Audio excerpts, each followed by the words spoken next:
तेलंगाना में खरीफ फसलों की बुआई को लेकर बड़ी खबर सामने आई है। धान मक्का का रकबा घटा है, लेकिन तुअर, सोयाबीन और कपास बढ़े हैं। आखिर इस बदलाव का फसलों और बाजार पर क्या असर पड़ेगा, जानने के लिए बने रहिएगा अंत तक।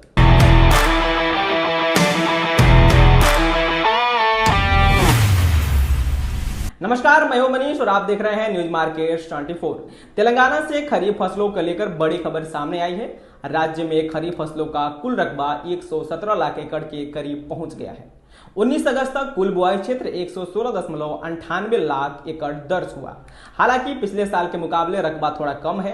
पिछले साल इसी समय 118.70 लाख एकड़ में बुआई हुई थी, यानी इस बार रकबा करीब 1.72 लाख एकड़ कम रहा। मानसून में थोड़ी कमी के बावजूद बुआई अच्छी बनी हुई है।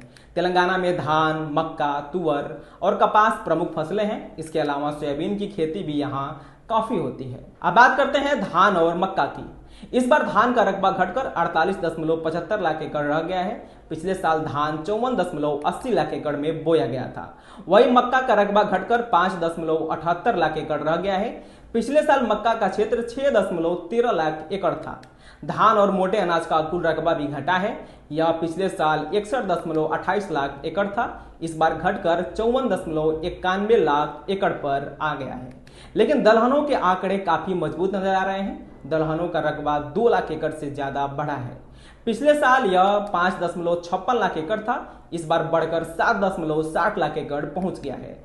तुअर का रकबा 4.73 से बढ़कर 5.44 लाख एकड़ हो गया है। मूंग का रकबा 60,000 से बढ़कर 1.52 लाख एकड़ हो गया है। वहीं उड़द का रकबा 22,000 से बढ़कर 61,000 एकड़ हो गया है। अब बात करें तिलहन फसलों की, तो यहाँ भी सुधार आया है। तिलहन का कुल रकबा 3.67 से बढ़कर 3.88 लाख एकड़ हो गया है। सोयाबीन का रकबा भी बढ़कर 3.72 लाख एकड़ पहुंच गया है। पिछले साल सोयाबीन 3.60 लाख एकड़ में बोई गई थी। मूंगफली और अरंडी के रकबे में भी बढ़ोतरी हुई है। मूंगफली का क्षेत्र 6,000 से बढ़कर 12,000 एकड़ हो गया है। अरंडी का रकबा 1,000 से बढ़कर 3,000 एकड़ हो गया है। सबसे बड़ी बढ़ोतरी कपास की खेती में देखने को मिली है। कपास का रकबा 3.27 लाख एकड़ बढ़ा हुआ है।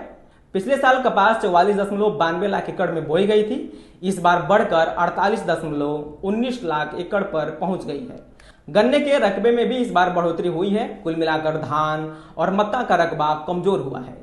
वहीं दलहन, तिलहन और कपास में अच्छी बढ़ोतरी हुई है। आगे फसल उत्पादन और बाजार पर इसका असर महत्वपूर्ण रहेगा।